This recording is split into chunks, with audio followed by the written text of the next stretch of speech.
श्रवणाय धीमहि तन्नो कुबेर प्रचोदयात्।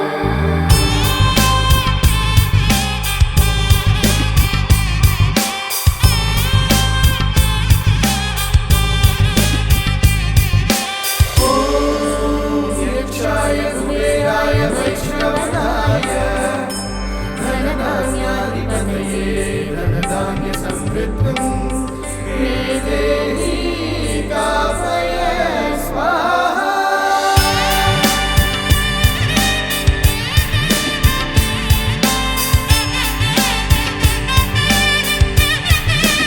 குபேரலட்சுமி அருளால எல்லார் வீட்லயும் தங்கமும் வைரமும் வெள்ளியும் சேர்ந்துகிட்டே இருக்கணும். லலிதா அக்ஷய திருதியை தங்க நகைகள் சேதாரம் 1% குறைவு, வைர நகைகள் கேரட்டுக்கு 5000 குறைவு.